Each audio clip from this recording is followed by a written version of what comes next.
네, 오늘은 이사야 13장 봅니다.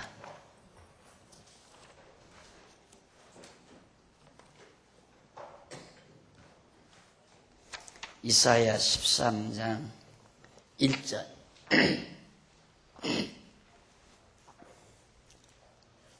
아모스의 아들 이사야가 바벨론에 대하여 받은 경고라. 너희는 자산 위에 기초를 세우고 소리를 높여 그들을 부르며 손을 흔들어 그들로 존귀한 자의 문에 들어가게 하라. 내가 나의 거룩히 구별한 자에게 명하고 나의 위엄을 기뻐하는 용사들을 불러 나의 노를 풀게 하였느니라. 3절까지 우선 봉독했습니다. 지난 시간 우리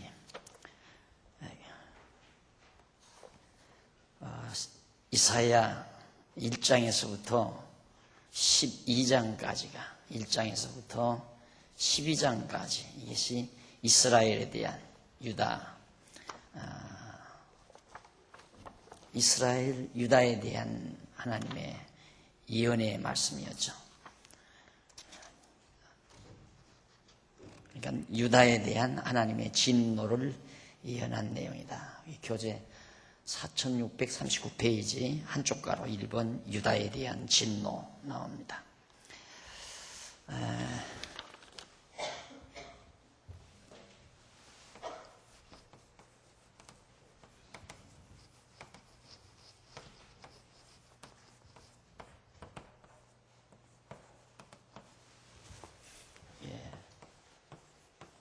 한쪽 가로 2번 바벨론에 대한 경고입니다. 바벨론에 대한 경고.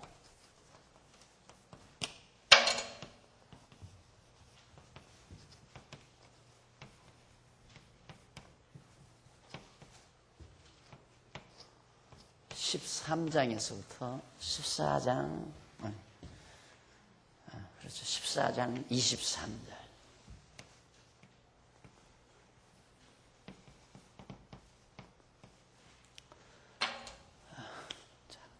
유다에 대한 하나님의 진노를 예언하는 내용이고, 어떻게 하나님께서 유다에 대해서 진노하시나, 그리고 바벨론에 대해서 경고하는 그런 내용이 선지자를 통해서 하는 내용이 이제 소개되는데, 우리가 여기서 알 수 있는 것은 바벨론은 이제 이방족 속에 대한 대표적인 국가입니다. 바벨론 제국이니까 이것은 선민이고, 그러니까 이건 선민에 대한, 선택받은 백성에 대한, 이건 이방에 대한. 이 시대가 그러니까 주전 약 한 7세기, 6, 7세기경, 그러니까 지금으로부터 약 한 2600, 700년 전 사건이거든요. 그러면 이건 이제 유다와 바벨론, 이제 사실은 동양이죠. 모두가 다 이 동양에 속합니다. 이스라엘도 동양이고요. 바벨론도 동양에 속합니다. 네, 서구 역사는 그러면 이건 동양에 대한 역사, 동양에 대한 국부적인 지역적인 역사거든요. 그러나 이 시대의 이 지구 전체, 세계 전체적으로 볼 때 이 시대의 이 바벨론에 대한 세력만큼 강대한 세력이 지구상에는 없었죠. 그러니까 이것은 대표적인 하나님의 섭리를 이제 성경에다가 이렇게 담고 있지만, 여기에 거론되지 아니한 나라는 그러면 하나님의 역사를 섭리 안 하시느냐? 그건 아니라고 말입니다. 지금 그 얘기를 말씀드리고 싶어서. 유다와 바벨론에 대한 건 분명히 나오지만, 우리가 가끔 이제 그런 질문을 하는 분들이 있어요. 우리나라나 나에 대한 구체적인 약속이나 예언이 없는데 내가 하나님의 뜻을 어떻게 합니까?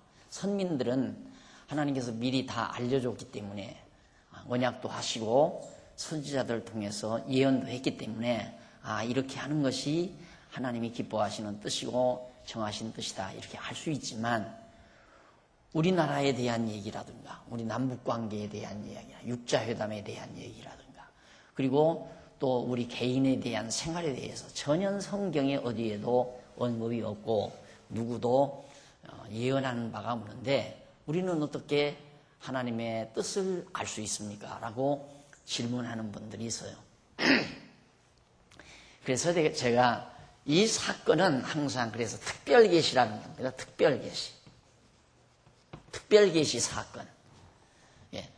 만약에 그 사람 아까 제가 말씀드린 대로 그런 요구대로 하나님께서 다 일일이 다 말씀을 하시려면 예를 들어서 다윗에게 약속하듯이 우리 개개인에게 약속하고 아브라함에게 약속하듯이 김장로님에게 이장로님에게 또한 신장로님에게 일일이 들어서 그렇게 약속을 다 한다면 진짜 성경이 필요 없죠. 성경 필요 없고 항상 그때그때 선지자를 통해서 예언해 주고 그럼 그게 더 좋을 것 같지 우리는. 그게 더 좋을 것 같지만 천만의 말씀이에요. 저는 이게 얼마나 다행스러운지 몰라요. 왜 그러냐면 이때 선지자들이 예언하는 이런 당시에도 거짓 예언자들이 얼마나 많이 있었는지 몰라요. 거짓 예언자들이. 분명히 유다 망한다는데 거짓 예언가들은 안 망한다 이거예요. 왜 우리 예루살렘이 망하느냐. 이렇게 화려하고 이렇게 견고한 노성이 어떻게 망하느냐. 안 망한다고 거짓으로 예언하는 선지자들이 많다 이 말. 그럼 그걸 어떻게 분별할 거예요? 저 사람의 예언이 맞는지 이 사람의 예언이 맞는지 우리가 도대체 이해할 수가 없고 헷갈릴 수밖에 없는 거거든요. 그러나 성경에서 이렇게 말씀하는 것은 우리에게 일일이 내일 어떻게 될 것인지 하나님께서 나를 장차 어떻게 인도해 갈 것인지를 알려주기 위해서 성경이 기록된 것이 아니라 하나님은 이러한 하나님이다. 하나님은 이렇게 모든 만사를 정해놓으시고 그 정하신 뜻 따라 역사를 주관해 가시는 살아계신 하나님이시다라는 사실을 우리에게 알게 하기 위해서 이 계시, 이 특별한 지역을 선택해서 선민, 유다를 중심으로 한 역사를 통하여 우리에게 특별히 계시해 준 거란 말입니다.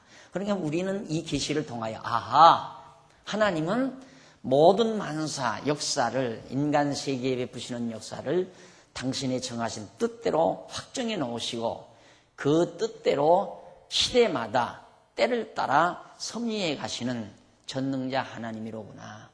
그분 한 분 이 기록을 통해서 깨달으면 되는 거예요. 그 이상 더 알려고 하면 안 된단 말입니다. 내 일생이 어떻게 될 건가, 내 50대가 어떻게 될 건가, 내 70대에는 어떤 상황이 도달할 건가, 앞으로 대한민국의 역사가 어떻게 이끌어갈 건가. 이렇게 이런 것들을 알기 위해서 성경을 본다면 성경을 잘못 보는 거죠. 그러니까 성경은 하나님이 살아계신가, 또 살아계시다면 어떠한 하나님이 살아계신가를 분명히 알게 하려는데 주목적이 있는 것이다. 그러니까 절대로 우리는 그런 하나님이기 때문에 그 하나님을 의지하고 그냥 살면 된다. 광야로 홍해바다를 건너서 나온 이스라엘 백성들처럼 구름기둥 가면 구름기둥 따라가고 불기둥 가면 불기둥 따라가듯이 하나님이 인도하시는 대로 하나님이 상황을 이끌어 가시는 대로 범사에 하나님이 인정하면서 사는 그것이 바로 우리들의 올바른 자세라는 것, 이걸 꼭 명심하셔야 됩니다. 그러니까 유다와 바벨론에 대한 역사는 성경에 기록되어 있지만 내 나라와 대한민국과 주변 일본이나 중국과의 관계는 성경이 없지 않느냐. 그러면 하나님은 유다와 바벨론에 국한된 하나님이냐. 그게 아니다 그 말이에요. 이 하나의 지역적인 역사 과정을 우리에게 치밀하게 정확하게 계시해 주심으로, 바로 이 특별히 계시해 주심으로 하나님은 저렇게 인간 세상의 역사를 저런 식으로 당신이 모든 걸 정해놓으시고 그리고 언약하시고 언약대로 예언케 하시고 예언한 대로 역사를 이루어 가시는 전능자 하나님이시로구나. 이것 알게 하려는 것이다. 그 이상 알려는 것은 정말 오바라고 하는 것, 잘못된 생각이라는 것 기억을 하시라는 뜻입니다. 자, 그래서 이제 우선 죄송합니다. 내가 잘못했어요. 그런데 왜 가만히 계세요? 내가 열방에 대한 진노예요.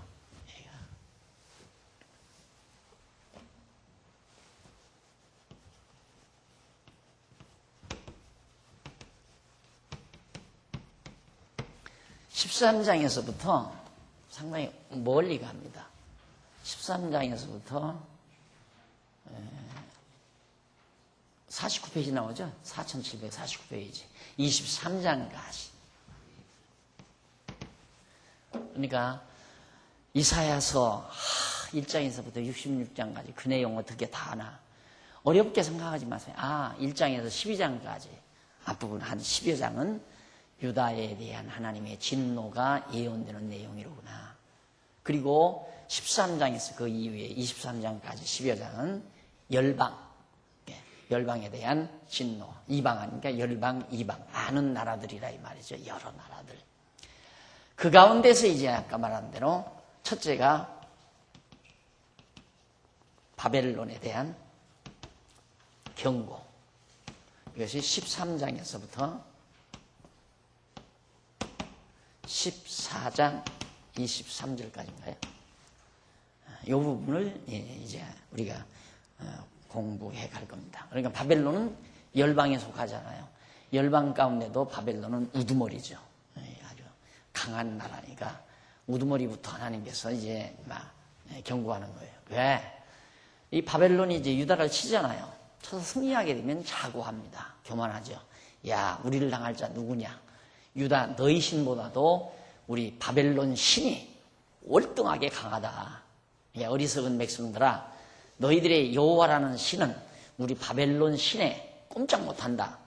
옛부터 이 국가 간의 대결은 그들이 섬기는 신의 대결과 같았어요. 신의 대결. 지금도 중동 국가는 그 신의 대결 아니에요. 자기네들이 섬기는 신이 우리나라를 지킨다라고 하는 그런 생각에서 지금도 중동 국가들은 그런 신관이 아주 종교관이 굉장히 투철하죠.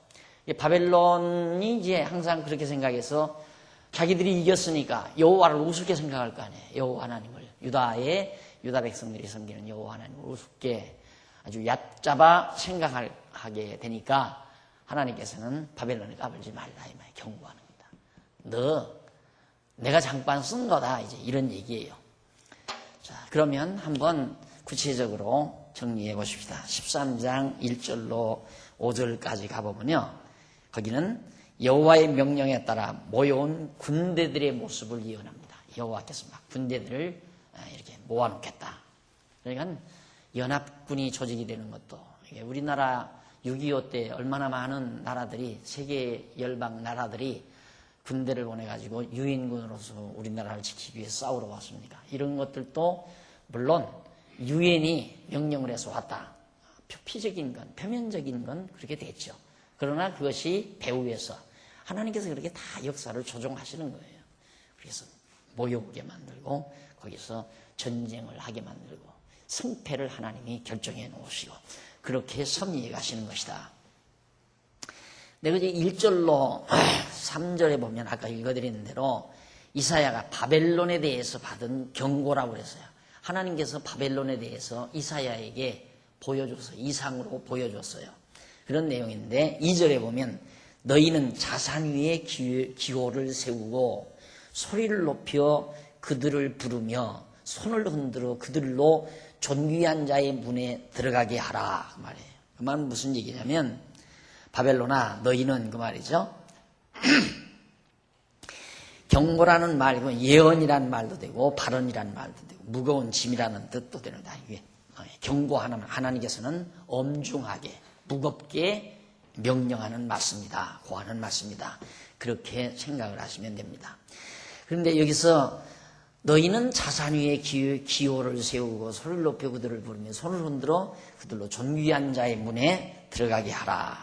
이렇게 했는데 여기 자산은 나무 없는 민둥산을 말합니다. 나무가 없는 벌거숭이 산. 그걸 자산이라고 그러는데 존귀한 자라고 하는 건 물론 히브리 원문으로 네디빔이라고 하는데 52페이지 두 번째 줄 나오죠. 이는 고관들 때로는 폭군들 방백들이라는 그런 뜻이에요. 그리고 너희와 그들이라는 대명사에 대한 설명은 3절에 나타나 있는데 너희는 여호와 하나님께서 바벨론을 멸하도록 거룩히 구별된 자를 말한다. 너희라는 것은 바벨론을 멸하도록 구별된 자, 그들이 너희고 그들은 여호와 하나님의 위엄을 기뻐하는 용사들을 그들이라고 그렇게 표시를 합니다. 그래서 이사야 선지자는 종합해서 정리를 하면 여호와 하나님께서 바벨론을 멸하도록 특별히 구별된 자들에게 민둥산 위에 깃발을 세우고 바벨론을 쳐서 멸할 용사들을 불러 모아서 바벨론의 폭군들의 문으로 쳐들어가게 하라는 그런 뜻으로 명령하신 말씀을 예언한 겁니다. 그러니까 너희들 이제 모여들어라. 군대들을 하나님께서 길을 세워놓고 많은 군대들이 소집해가지고 바벨론을 쳐들어가서 멸하도록 해라. 그런 명령으로 그렇게 우리가 받아들이면 이해가 된다는 얘기입니다. 그러면서 이제 하는 말이 내가 나의 거룩히 구별한 자에게 명하고 나의 위엄을 기뻐하는 용사들을 불러 나의 노를 품게 하였느니라. 여기서 내가 나의 거룩히 구별한 자에게 명하고 구별한 자에게 그러니까 아까 말했듯이 너희는 했을 때 그게 하나님께서 거룩히 구별한 자란 말입니다. 그리고 나의 위엄을 기뻐하는 용사들 그들이 이제 그들이라는 얘기죠. 너희와 그들. 하나님께서 기뻐하는 용사들을 불러 나의 노를 풀게 하였느니라. 그러니까 하나님의 노는 뭐냐? 바벨론을 들어서 하나님께서 유다를 치게 했는데 하나님은 바벨론에 대해서 진노하신다면 노여움을 가졌다. 왜? 하나님께서 바벨론으로 하여금 유다를 치게 했지만 유다를 치는 바벨론에 대해서 하나님께서는 또 분노를 품으신다 이 말이에요. 그건 물론 이제 사랑하는 백성들을 하나님께서 깨닫게 하기 위해서 치지만은 이들이 가서 모질게 또 때리는 것은 하나님이 화가 나잖아요. 예를 들면 우리들이 자녀들을 기를 때 동생이 잘못할 때 형이 나무라는 거 나무라야 된다고 생각을 하죠. 얘야 그 동생 좀 잘 좀 가르쳐라 하고 명령을 해놓고는 형이 동생을 가르친다고 하면서 뺨을 때리고 주먹으로 패고 이런 걸 보면 형에 대해서 또 큰아들에 대해서 아버지가 분을 품는 것과 같은 그런 느낌을 여러분들이 가지시면 하나님의 심정을 이해할 줄 압니다. 물론 바벨론이 큰아들이라는 얘기는 하지만 그것과는 조금 차이가 다르지만 어쨌든 하나님께서 유다의 버릇 잘못됨을 깨닫기 위해서 바벨론을 들어 쳤지만은 당신의 사랑하는 백성들을 때리는 바벨론에 대한 분을 하나님이 품었다. 그래서 이 바벨론에 대한 분을 풀기 위해서 하나님이 분을 풀기 위해서 많은 군대들을 사산 위에서 민둥산에서 소집해가지고 바벨론을 치게 하겠다라고 그렇게 명령했다는 말입니다. 그래 거기 이제 그러면서 여호와 하나님께서는 일찍이 모세를 통해서 이스라엘 자손에게 대적을 멸하실 것을 예언하신 사실이 우리 신명기 늘 보면 신명기 여러 군데 있어요. 신명기 28장 7절, 30장 7절, 32장 40절, 43절 등에 보면 하나님께서 이렇게 이방민족 신명기 모세가 이제 애굽에서 데리고 나와가지고 40년 동안 광야 지난 다음에 그 다음 이제 요단 동편 땅에서 이제 머물러 있었죠. 진을 치고 이 요단강만 건너가면 약속의 땅에 들어가는데 그때 이제 모세가 그 새로 자라난 애굽에서 생활도 잘 안 해보고 또 때로는 거기에는 20살 이전에 20살까지 된 사람 그러니까 그때까지 약 한 60세나 5, 60세 세대들은 홍해바다 갈라진 걸 눈으로 봤을 거란 말입니다. 그렇잖아요. 40년 됐으니까 모압 평지에 있을 때가 애굽에서 나온 지 40년 됐으니까 20살짜리까지는 살았단 말입니다. 안 죽고. 그러니까 한 5, 60대까지는 그 홍해바다가 갈라졌던 까지 다 안다 이 말이죠. 그러나 그 이하 광야에서 태어난 자들은 전혀 그런 건 모르죠. 신의 산 사건도 모르고. 그러니까 모세가 이제 모압 평지에서 백성들을 데려놓고 가르칠 때니까 계속해서 새로 가르치면서 했던 얘기니까 유다 백성, 그 이스라엘 백성들에게 이제 너희들을 그저 가나안 땅 들어가 사는데 하나님께서 앞으로 이방 민족들을 통해서 너들을 다 회파한단다. 성도 다 헐어버리고 다 불태워버리고 전부 너희들이 이방에 끌려가고 그렇게 하신단다. 그런데 그렇게만 하는 게 아니라 나중에는 너희들을 그렇게 괴롭혔던 열방들을 다 멸하시고 흩어진 너희들을 하나님께서 다시 모아들이신단다. 이 얘기를 모세가 그 광야에서 했던 거예요. 모압 평지에서. 그게 신명기에 그 말씀이 자주자주 초반부에 많이 나타납니다.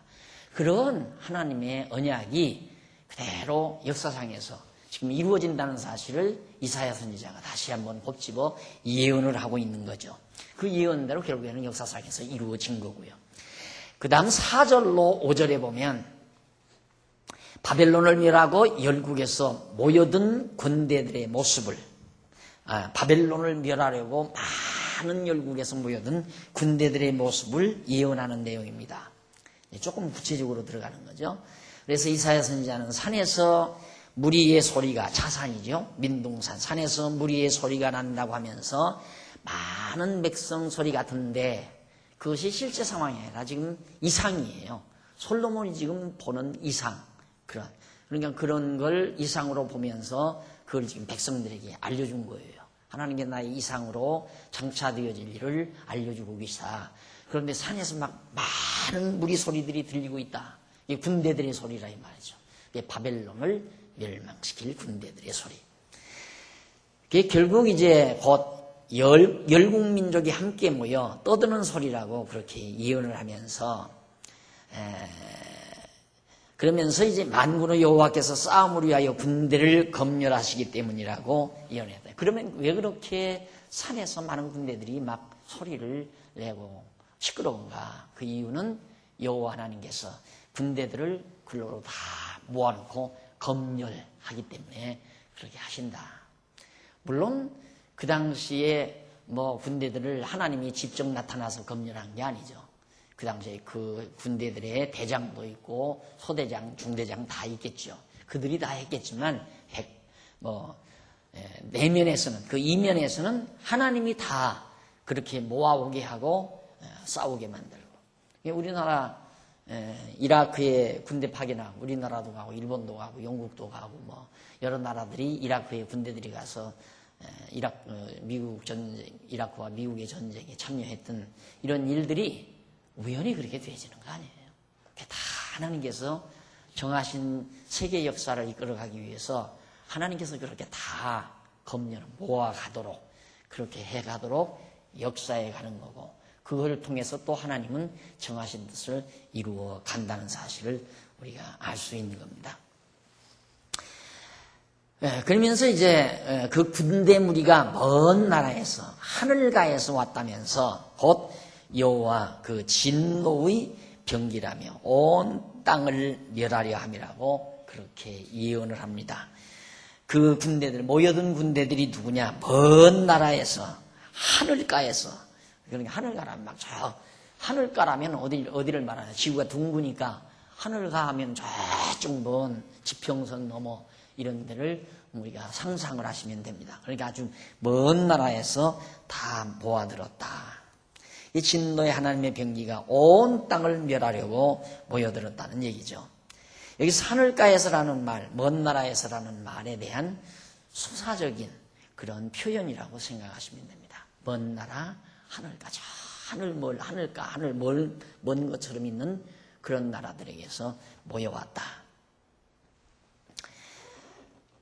그리고 온 땅은 당시 바벨론이 많은 나라들을 정복하여 다스리고 있던 모든 지역을 말했다고 우리가 생각을 하시면 됩니다.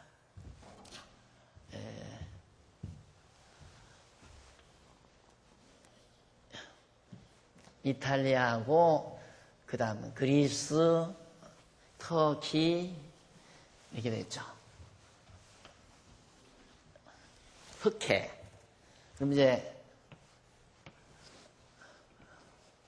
여기가 이제 바벨론인데 여기가 이제 예루살렘이고 애굽이고 그러니까 여기에서는 계속 이 애굽의 문명이 이제 이쪽으로 가면 더 이상 땅이 없잖아요. 그래 이쪽 세력은 이쪽을 향해서 올라오고요. 이쪽 세력은 이미 이들이 오려고 하니까 이들을 정벌해버리려고 하는 거고. 이것이 이제 서양사와 동양사의 이 교차 역사, 그것이 큰 전쟁으로 자주 일어나곤 했잖아요. 그래서 동서양의 이제 이 갈림길에서, 여기가 이쪽은 동양이고 이쪽은 서양인데, 미국은 이제 아메리카 대륙은 뭐 이제 발견된 지 한 300~400년밖에 안 돼 있고요. 그러니까 이게 이제 그 당시 세계 전체예요. 그런데 여기서 패권을 잡은 것이 바벨론이라 이 말입니다. 바벨론이 이 지대를 다 정복하고, 애굽까지 다 일대를 정복하고, 인도 여기까지 다 정복하고, 엄청난 나라들을 다 다스리고 있기 때문에 바벨론이 막 폭정을 행한 거죠. 이들로부터 온갖 조공을 다 받아들여서 부와 영화를 마음껏 누리고 살았다 이 말이에요. 당연히 생각해 보십시오. 매년 조공을 가지고 상납하러 갈 때마다 어떻게 하고 갔겠나. 정말 황제님 고맙습니다. 감사합니다. 이 마음을 가지고 갔겠나. 이를 부득부득 갈면서 갔겠나. 말할 거 없잖아요. 이를 부득부득 갈았을 거 아니에요. 그래서 결국에는 바벨론이 나중에 우리가 볼 때는 역사 실제적으로 볼 때는 어떻게 이게 망하느냐. 이렇게 강한 세력은 망할 수가 없다 하지만 그 표피를 보니까 그래요. 힘은 겉에 나타나는데 힘이 있는 게 아니에요. 힘은 내공에 있어요. 내면에 있어요. 그러니까 정말 내실을 구축하는 데서 지속적인 힘이 발휘되는 거지, 외형적으로 과시하는 힘은 순간에 다 사라져버리고 말아요. 순간에 다. 그래서 결국 바벨론은 저 많은 이런 먼 나라들에 의해서 다 군대들이 모여와서 바벨론을 다 쳐 멸망시켜버린다. 그걸 지금 예언하고 있는 겁니다. 그리고 이제 결국 많은 군대들이 이제 바벨론을 멸한다는 얘기인데, 13장 6절로 16절에 보면, 13장 6절로 16절에 보면 바벨론에 임할 무서운 여호와의 진노에 대해서 예언을 합니다. 그럼 바벨론에 저런 상태로 이제 군대들이 모여드는데, 그 군대들이 모여서 바벨론에 어떠한 진노를 가하는가에 대한 얘기예요. 6절. 너희는 애곡할지어다. 여호와의 날이 가까웠으니 전능자에게서 멸망이 임할 것이므로다. 그러므로 모든 손이 피곤하여 각 사람의 마음이 녹을 것이라. 8절. 그들이 놀라며 괴로움과 슬픔에 잡혀서 임산한 여자같이 고통하며 서로 보고 놀라며 얼굴은 불꽃 같으리로다. 8절까지 내용이죠. 자, 계속해서 8절, 9절 보십시다. 여호와의 날 곧 잔혹히 분냄과 맹렬히 노하는 날이 임하여 땅을 황무케 하며 그 중에서 죄인을 멸하느니 하늘의 별들과 별들기가 그 빛을 내지 아니하며 해가 돋아도 어두우며 달이 그 빛을 비추지 아니할 것이로다. 10절까지 내용입니다. 자, 그러니까 결국 바벨론에게 애곡하라고 하나님께서 명령하여 너들 슬피 곡을 해라. 왜? 멸망의 날이 다가왔다 이 말이죠. 자, 그런데 이제 읽어드린 말씀대로 참으로 바벨론에는 하나님의 무서운 진노가, 여기서 그 끝부분에 보면 하늘의 별들과 별들기가 그 빛을 내지 아니하며 해가 돋아도 어두우며 달이 그 빛을 비추지 아니할 것이라고 예언하는 겁니다. 이는 바벨론 땅에 여호와의 날이 임하여 아무런 빛이 비추지 않는 캄캄한 밤과 같이 진노로 뒤덮일 것이라는 그런 뜻으로 예언한 겁니다. 실제로 뭐 태양이 빛을 잃고 달이 뭐 어떻게 되고 그런다는 얘기가 아니라, 바벨론에는 아무런 소망의 빛이 전혀 없는 아주 캄캄한 하나님의 진노가 그들에게 임한다는 사실을 우화적으로, 그렇게 수사적으로 이렇게 예언했다. 이렇게 여러분들이 이해를 하시면 됩니다. 이거 역시 물론 신명기에 다 예언된 그 내용 그대로 바벨론에게 임하는 거죠. 가장 중요한 것은 이 선지서를 강의하면서, 이사야를 강의하면서 제가 거듭 말씀드리지만은, 하나님께서 작정하시고 언약하시고 예언케 하고 성취해 가신다. 이것이 이제 하나님의 계시 원리예요. 하나님께서 계시를 어떠한 방법으로 하시는가? 계시의 요소라고 하면 4대 요소와 하나님의 영원한 작정, 그 작정한 내용을 언약하고 언약대로 예언대로 이루심으로 계시하신다. 뭘? 하나님 살아계심과 그의 능력과 속성을 계시하신다. 이렇게 하면 성경이 아주 그냥 깔끔하게, 아주 간단하고 깔끔하게 쉽게 우리에게 다가옵니다. 그러니까 선지서 여러분들 강론님 보시지만 늘 제가 뭘 얘기합니까? 하나님께서 예언이 그렇게 했다. 그 예언이 어떻게? 모세의 언약에 근거했다. 그거거든요. 이사야가 이렇게 예언했는데 그것은 모세의 언약에, 이런 언약에 근거한 거다. 그 언약은 물론 하나님의 영원한 작정성에 있다. 그래서 끝부분에 가면 하나님의 영원한 작정에 따른 언약의 기초에서 하나님의 선지자의 예언이 이루심으로 여호와 하나님을 깨달아 알고 경외케 하려 하는 거다. 이걸 거의 빼놓지 않고 그 강론집에서 계속 강조해 갑니다. 요 원리예요. 계시의 4대 요소 그렇게 정리를 하시면 아주 쉽게 성경을 쉽게 파악할 수 있습니다. 작정, 하나님의 영원한 작정, 그 작정을 언약하시고 예언케 하시고 예언대로 이루심으로 하나님 살아 존재하심과 그의 능력과 속성을 우리에게 잘 계시해 주는 것이다. 그게 성경이에요. 자, 그 다음 이제 10절까지 그리고 11절로 16절까지는 여호와께서 진노의 방법과 결과에 대하여 말씀하신 것. 내가 어떤 방법으로 진노할 거고 그 진노한 결과는 어떻게 될 것이다라고 하신 여호와의 말씀을 이사야 선지자가 예언하는 내용이 11절로 16절에 나타나요. 거기 보면 이제 한번 11절로 16절까지 보면은 읽어보십시다. 11절. 내가 세상의 악과 악인의 죄를 벌하며 교만한 자의 오만을 끊으며 강포한 자의 거만을 낮출 것이며, 이게 이제 진노의 방법이에요. 끊고 낮추겠다. 그럼 여기 악과 악인, 이건 불택자들에 대한, 바벨론에 대한 대표적인 용어예요. 대표적인 바벨론을 묘사하는 대표적인 용어. 악인 악, 그리고 그들의 오만함과 거만함. 당연히 얼마나 거만해. 항상 여기 때문에 애굽으로 가는 길이 막히잖아요. 언제나 그랬습니다. 여기서 이제 아수르도 이스라엘을 먹고 유다를 먹고 그 다음에 애굽을 정벌을 해야 요 나머지 아프리카 이 큰 대륙은 이건 뭐 애굽만 거머쥐었다 하면 이건 끝나는 거거든요. 이쪽에는 이제 인도, 아라비아 등 인도 이쪽으로 해서 이쪽 이제 중앙아시아 쪽으로 이제 나와야 하는데 여기 거리가 머니까 이게 아직 뭐 이쪽 중국이나 중앙아시아 쪽, 몽고 쪽 이런 쪽에는 이들과는 거리가 먼 거란 말이야. 아주 이 큰데 평원이 그냥 있고 그러니까 전혀 위협을 안 받지만 여기는 아주 늘 위협을 받게 되고 또 여기에서 엄청난 세력들이 구축되고, 왜 그러냐면 노아 홍수 때 여기서 있었던 자들이 셈의 후손은 여기를 중심으로 살아남았어요.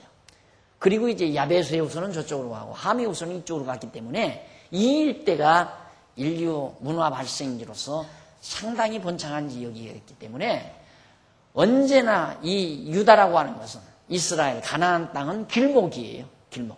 남아프리카 일대를 정벌을 하려면 여기를 통과해야 되기 때문에 아주 가시와 같은 존재고, 그래서 바벨론은 유다를 쳤다 이 말입니다. 왜 그러냐면 다윗 때부터 딱 있는데 건들기만 하면 망하니까. 조그만한 나라인데, 다윗 왕국이 조그만한 나라인데 다윗 왕국을 갖다 건들기만 하면 패배하게 해요. 솔로몬 때는 완전히 다 장악해서 일대를 장악해서 다 섬기게 만들고, 그러니까 작지만은 야무졌단 말입니다. 그러니까 그런 걸 아는 나라들이 감히 여기를 손대기가 참 두려웠는데, 신전도 이들이 말하는 신전, 예루살렘 성전이죠. 황금으로 휘황찬란하게 지어놓고 있기 때문에 감히 범 못했는데, 바벨론이 딱 유다를 정복하고 예루살렘 정복해서 불태워버리고 나니까 이제는 세상에서 우리다. 그것이 느부갓네살 왕 때입니다. 그래서 지금 그 죄수로 미국과 이라크 전쟁에 의해서 붙들려 있는 누굽니까? 그 이라크 왕 후세인 지금 완전히 참 죄수가 돼가지고 재판받으러 나올 때 여러분 화면에 들어 모르겠지만, 그 후세인의 꿈이 느부갓네살 시대를 재현하는 것이 후세인의 유일한 정치적 꿈이었다고 해요. 그래서 항상 후세인의 집무실에는 느부갓네살 왕의 초상화가 딱 걸려서 그걸 보면서 선배님 제가 이루겠습니다 이러면서 살았겠죠. 그러니까 그만큼 강력한 바벨론이 가시 같은 예루살렘을 정벌을 해버렸으니까 얼마나 오만하고 얼마나 교만했겠습니까? 하나님께서 그런 자들을 완전히 낮춰버리겠다 이 말이지. 이게 높아지고 낮아지고 하는 것이 하나님의 손에 달려있기 때문에 인간이 자기 스스로 높아지려고 한다는 거 하나님이 인정하지 않는 거죠. 하나님께서 아무리 낮아지려고 해도 하나님이 높이시면 높아지는 거고, 아무리 높아지려고 해도 낮추시면 낮아지게 돼 있는 거예요. 근데 인간들이 서로 높아지려고 난리를 치고, 그러니까 다 어리석은 인간들의 생각에서 나오는 태도들이라고 할 수 있습니다. 그래 이제 바벨론이 이제 그렇게 교만하고 그렇게 오만한 자이기 때문에 하나님께서 그들을 다 멸해버리겠다. 그리고 오빌은 금우 생산지죠. 금우 생산지. 거기 하는 거. 내가 사람을 정금보다 희소하게 하며, 오빌은 12절에 내가 사람을 정금보다 희소하게 하며 오빌은 순금보다 희귀케 하리라. 금이 얼마나 희귀합니까? 오빌의 그 순금은 더더욱 희귀한데, 그렇게 바벨론에 대한 백성들이 아주 희귀해지도록 다 멸망시켜버리겠다 이거죠. 그래도 하나님께서 종자는 남겨놓는 것 같아요. 종자가 남았기 때문에 후세인도 태어난 거고, 후세인이 있기 때문에 오늘의 이라크라는 나라가 존재하는 거고. 그런데 하나님께서 그만큼 희귀케 했기 때문에 그들을 아마 그때 하나님께서 멸하지 않았다면 엄청날 거예요. 우리나라도 6.25 동란과 일본 외정치야만 겪지 않았다면 일본의 인구보다, 일본 인구가 지금 1억이라고 그러잖아요. 우리도 1억, 벌써 지금 남북 합치면 7천만 넘는다고 그러잖아요. 7천만 정도 된다고 그러는데 우리 인구가 1억 훨씬 넘었죠. 일본보다 훨씬 많아져. 그런데 외정치야 때 진용에 끌려가가지고 전쟁터에서 많이 죽었고, 또 6.25 동란을 통해서 한참 생산 능력이 있는 젊은이들이 군대에 끌려가서 떼죽음을 죽는 그런 결과 때문에 무지한 많은 홀로 된 여인들이 많이 생겨나고, 그래서 인구 증가가 둔화됐던 것은 근대사가 우리에게 말해주는 건데, 바벨론도 마찬가지죠. 하나님께서 그렇게 멸하지 않았다면 아마 바벨론의 후예들을 그냥 놔뒀다면 세계 정세가 판도가 달라질 거예요. 비교적 포악하거든요. 바벨론 이쪽에 자리하고 있는. 그러니까 이 지역에 있는 사람들이 대개 얼굴이 피부색이 거무튀튀하고, 그리고 수염이 막 이렇게 턱수룩이 나고, 그리고 성격이 포악하잖아요. 그런 사람들이 이제 만약에 세상에 더 많았다면 훨씬 더 세상은 시끄러웠겠죠. 그리고 아마 이런 이 강한 세력이 그 다음 어디입니까? 이거 먹었으니까 애국 먹고, 이건 먹고 난 다음에 그 다음에는 뭐 이쪽으로 발뻗었겠죠. 중앙아시아 쪽으로. 그렇게 해서 온 세계를 정벌하려는, 일본과 같은 조그만 섬나라도 세계 정복의 꿈을 꾸고 대동아 전쟁을 일으켰는데 저 사람들이 오죽했겠습니까? 그러니까 그런 야심을 품고 정말 후세인이 살았는데 느부갓네살 혼이 그에게 들어가지를 못했던 것 같아요. 그래서 결국 오늘의 죄수의 몸으로 자리를 잡고 있지만은 어쨌든 하나님께서 그들을 낮추신다는 대로 낮춰버리고 그들의 인구가 희소하도록 하나님께서 만들어 놓으셨습니다. 그리고 이제 여호와께서 나 만군의 여호와가 분하여 맹렬히 노하는 날에 하늘을 진동시켜서 땅을 흔들어 그 자리에서 떠나게 하리니 그들이 쫓긴 노루나 모으는 자 없는 양같이 각기 동족에게로 돌아가며 본향으로 도망할 것이나 만나는 자는 창에 찔리겠고 잡히는 자는 칼에 엎드러지겠고 그들의 어린아이들은 그 목전에 메어 침을 입겠고 그 집은 노략을 당하겠고 그 아내는 욕을 당하리라고 그렇게 예언을 합니다. 아주 비참하게 되지 않습니까? 아주. 그러니까 결국 바벨론이 느부갓네살이 이제 유다에서도 영리하고 똑똑하게 잘생긴 사람 데려가죠. 다니엘, 사드락, 메삭, 아벳느고 젊은이들. 왜? 그 사람들을 가서 교육을 잘 시켜가지고 자기들의 세력을 구축하는데 쓰기 위한 두뇌를 수집해 드린 거예요. 그러니까 단순한 하나의 종족이 아니라 여러 종족들을 모아가지고 하나의 큰 세력을 이루어 놓은 거예요. 이건 외모로 보기에는 힘이 강한 것 같아도 결국 어려운 일을 당하게 되면 다 뿔뿔이 흩어집니다. 그래서 이 잠언서에 그랬나요? 자고새라는 거 있죠? 자고새. 자고새가 어떤 새냐면 저는 알을 못 낳아요. 알을 낳는 게 아니고 여기저기 가서 알을 다 도둑질해 와요. 그래서 남의 알을 품고 열심히 부화를 해요. 그래서 열심히 먹이를 물어다가 다 길러놔요. 길러놓으면 나중에는 외롭게 돼요. 다 꽁은 꽁의 세계로 가고 참새는 참새한테 가고 제비는 제비한테 가고 꾀꼬리는 꾀꼬리한테 가고 그래 버리니까 남는 건 자기 혼자만 남는 거예요. 그래서 순수를 유지한다는 것은 힘입니다. 굉장한 힘. 그래서 이제 오늘 또 교단의 관계자분이 한번 오셔서 얘기를 하는데 만날 총회가 뭐 합쳤다 흩어지고 합쳤다 흩어져요. 합치면 라인이 생겨요. 정치적인 라인. 이 세상 정치나 똑같아요. 당신은 전번에 왔던 그런 세대 아니야. 그 라인이구나. 그러니까 보기는 이렇게 엄브렁하니 교단이 큰 것 같아도 그 안에는 각각 이제 집단이 있어요. 라인들이 있어가지고 자기네들에게 조금만 어떤 불리한 조건이 오면 그냥 다 흩어져 버리고 말아요. 예, 난 우리 강남노예 참 아름답게 내가 보는 이유는 다른 교단에서 목사님들이 우리 노예 좋다고 와가지고 견디지를 못하잖아요.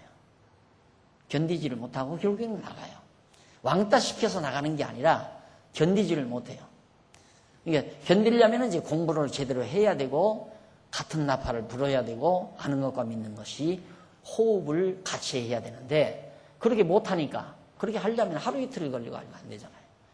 그러니까 이제 늦게 우리 교단에 말씀이 좋아서 오신 분들도 사실은 지금 정용원으로서의 확실한 그런 인준을 안 해준다시피 하죠.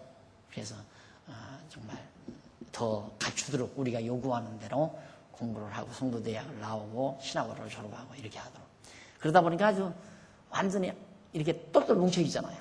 그러니까 교단이 난리가 쳐도 노예만은 아무런 요동이 없는 거예요. 우리 노예만은. 다른 노예는 교단이 휘청하잖아요. 그러면 교단이 노예가 둘로 쫙 갈라져요. 나는 이쪽 총이로 우리는 이쪽 총이로. 그래서 노예가 갈라져 버려요. 그러니까 나라도 마찬가지입니다. 나라도. 그러니까 큰 것을 외모적으로 큰 걸 맡으려면 자꾸 연합을 해야 되잖아요. 연합을. 그래서 황제 제도를 채택하는 이유가 바로 그겁니다. 황제가 돼야 많은 분왕들을 나라들에게다가 왕들을 세워놓고 그 왕들을 제압하는 황제 제도. 그것이 이제 제국주의죠.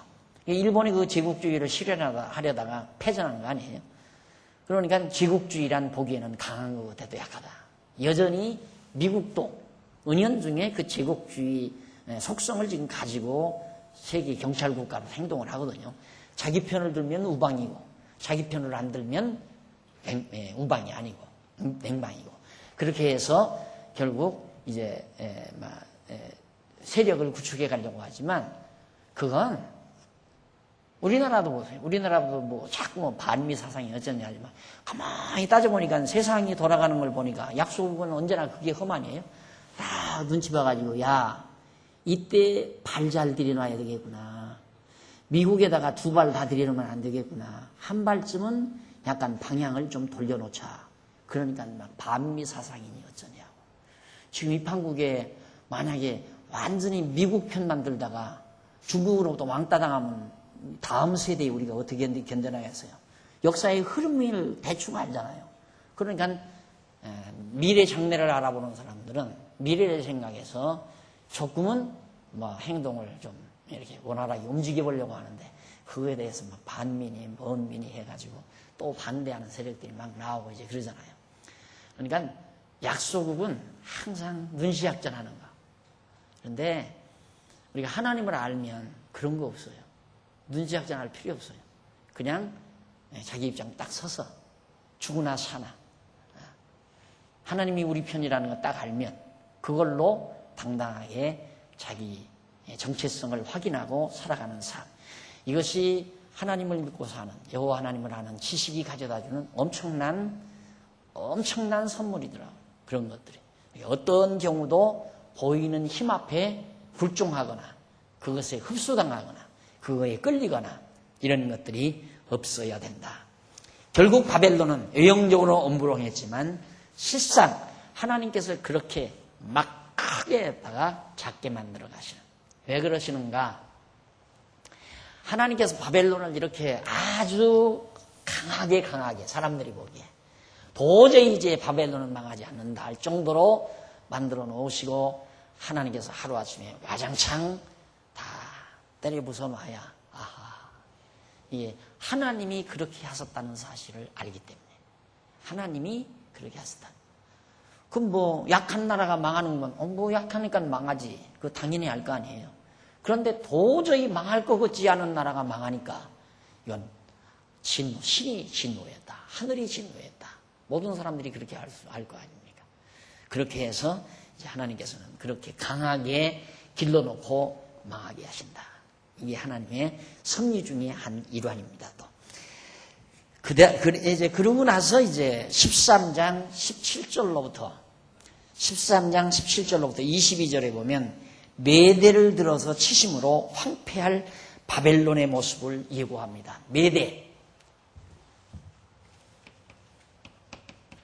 메대라는 나라. 이 메대라는 나라가 바벨론의 속국이었어요.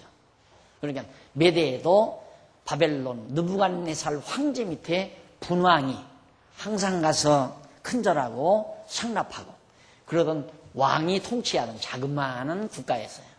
그런데 어떻게 그 자그마한 국가를 들어서 바벨론을 치느냐 이 말이죠. 예. 유다를 들어서 바벨론을 치는 게 아니라 유다는 다 망했으니까 유다는 다 망했잖아요. 예루살렘 다 망하고 이제 이때는 망한 때가 아니지만 지금 예언할 때입니다. 지금 아직 망하지는 않고 이사야가 예언할 때인데 그런데 하나님께서는 메대라는 작은 나라를 들어서 바벨론을 치겠다. 이걸 이제 그 황폐한 바벨론의 모습 메대를 들어서 치심으로 그러니까 얼마나 치밀하게 어떻게 해서 어떤 방법으로 이렇게 치겠는데 누구를 들어서 치겠느냐 뭘 들어서 어떻게 치겠는데 결과는 이렇게 된다. 치밀하게 하나님께서 알려주잖아요. 그 이유는 하나님이 하신다는 사실을 정확하게 알게 하기 위해서. 그러니까 이렇게 했으니까 우리도 지금 이 성경을 보면서 야 정말 하나님 살아계시구나. 정말 역사는 하나님이 주관하시는구나. 알지? 그냥 간단하게 하나님께서 유다 백성이 범죄하니까 바벨론 들어서 치신다고 했다. 이게 바벨론은 메대가 친다고 했다. 이렇게 간단하게 해버리면 어떻게 아마 그렇게 짐작되고 누가 했는데 그렇게 이루어졌는가 보다 이렇게 말할 수도 있잖아요. 그러니까 그렇게 말하지 않도록 다양하게 여러 가지 치밀한 자세한 내용까지를 다 밝힘으로 정확성을 우리에게 알게 하려는 거. 이게 성경을 알고 나면 여호와 하나님을 안 믿을래 안 믿을 수가 없다니까요. 알면 여호와 하나님을 경외하지 않을래 않을 수가 없고 이게 성경을 모르니까 여호와 하나님을 경외하지 않지 성경을 알고는 어떻게 안 믿어요? 어떻게? 그러니까 무조건 믿으라는 말은 성경을 모르니까 무조건 믿으라는 얘기지, 기독교는 무조건 믿도록 하는 종교가 아니에요. 성경을 알면 반드시 믿어진다. 너무 분명하니까. 한두 가지가 맞는 게 아니에요. 역사 전체에 이 중대한 세계사의 이 중대한 부분이 신일하게 다 맞아떨어진다 이 말이에요. 예언한 대로. 그것이 바로 선지서를 연구하는 중요한 한 부분입니다. 자, 그 다음 이제 17절로 19절에 보면 거기서 여호와께서 바벨론을 메대를 들어 치실 것을 예언하는데, 보라, 은을 돌아보지 아니하며 금을 기뻐하지 아니하는 메대 사람을 내가 격동시켜 그들을 치게 하리니. 이제 메대 사람은 물질주의자가 아니에요. 은이나 금을 좋아하지 않아요. 근데 그렇게 신사적인 사람들을 격동을 하나님께서 시키겠다. 그러니까 쉽게 말하면 학자들이 나갔다는 얘기예요. 금이나 은을 좋아하지 않는, 재물을 그렇게 좋아하지 않는 그런 진지한 백성들, 깊이가 있는 백성 아니겠어요?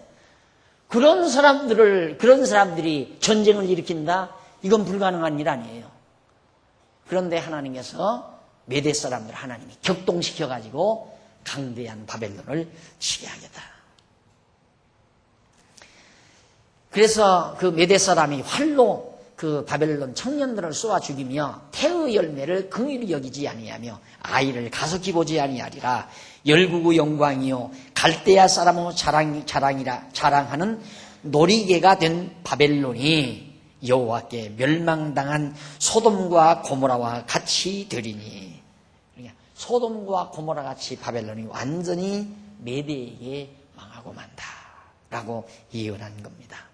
거기 보면 얼마나 금과 은을 모르는 그런 사람들이 어떻게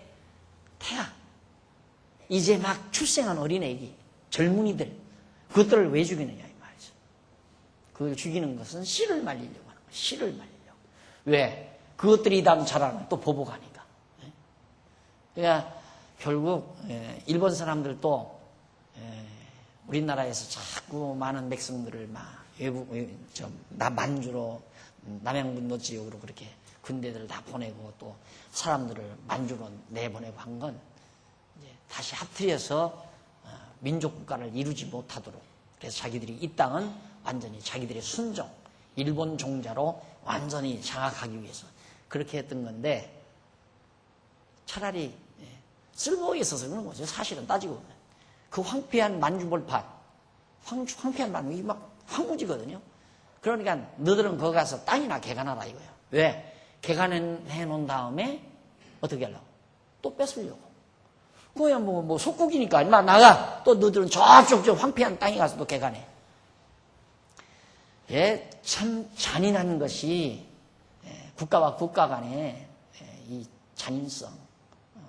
지금도 똑같습니다. 우리 좀 먹고 살만하니까 지금 미국과 뭐 협상한다고 지금 난리들이죠. 물건 우리한테 팔아먹기 위해서. 미국이 우리한테 수가 모자라겠어요? 수가 더 빠르죠. 협상은 우리가 언제나 손해보게 돼 있어요. 얼른 보면 거가 숫자도 많고 또 우리가 장사할 것이 많은 것 같아도 미국이 손해볼 짓 하겠느냐 이 말이야. 안 보죠. 이게 언제나 약소국이라는 것이 그렇게 서럽지만은, 그런데 하나님께서는 묘하게 이렇게 약한 나라를 강하게 쓰기도 하고, 메대와 같은 이런 조그만한 소국가, 작은 나라, 이런 나라를 들어서 강한 나라를 치게 하시는 하나님의 섭리들을 우리는 역사 속에서 지금 살펴가고 있는 겁니다. 그래서 여기서 메대 사람은 이란, 지금의 이란 북서부면 이란이 이제 어디 여기 있죠. 이게 이제 바벨론 아니에요? 바벨론이면 이란이 여기입니다. 이란은 이쪽. 이란. 여기가 쿠웨이트고. 네, 이란 서북쪽이면 서북쪽이니까 이 지역이죠. 이게 바벨론 언저리에 있는 자그마한 이 지역에서 사는 메대 사람을 일으켜서 치게 하겠다. 여기서 노리개라는 말은 히브리 말로 게온이라는 말인데, 이는 오만, 영광, 화려함 등의 뜻으로서 다시 얘기를 하자면 바벨론 정복을 노리는 메대 사람을 격동시켜 바벨론 청년 아이에 이르기가 다 죽인다고 하시면서 결국 열국과 아수르 사람의 자랑인 바벨론이 소돔과 고모라 같이 멸망한다는 그런 뜻으로 얘기를 하는 겁니다. 그러니까 결국 바벨론의 영광도 화려함도 다 이제 사라져 버린다 하는 얘기죠. 이것도 물론 이런 예언은 바벨론 왕 벨사살 시대에 왕이 죽임을 당하고 메대 사람 다리오가 나라를 얻음으로 이루어졌죠. 다니엘 5장 30절로 31절에 보면 다니엘의 다리오 왕 나오죠. 그때 이제 메대가 바벨론을 친 거예요. 메대가 바벨론을. 그러니까 그대로 이사야가 예언한 대로 이루어진 거죠. 다음 이제 20절로 22절 내용 나오는데 벌써 시간이 많이 갔네요. 다음 시간 이 부분 계속해서 상고하도록 하고 오늘 강의 여기서 마무리합시다. 기도하십시다.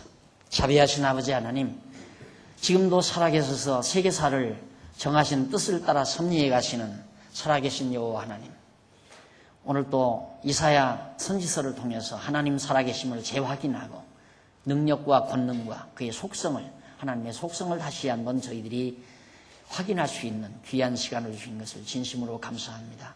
세상 만사 다 사람들의 노력으로 이루어지는 것 같이 보이지만 이 모든 것이 다 하나님의 정하신 뜻 따라 움직이고 섭리되어진다는 사실, 이 놀라운 하나님의 역사 속에서 우리가 여호와 하나님 경외하며 산다는 행복이 얼마나 대단한 것인가를 다시 한번 깊이 절감하게 됩니다.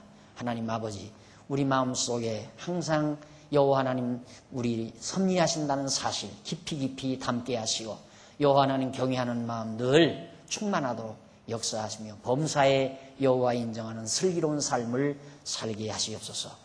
밤길 돌아가는 일 지켜주시고 주 안에서 다시 만날 때까지 우리 성도들의 가정 위에 평안을 더하시옵소서. 예수님의 이름으로 기도드립니다. 아멘.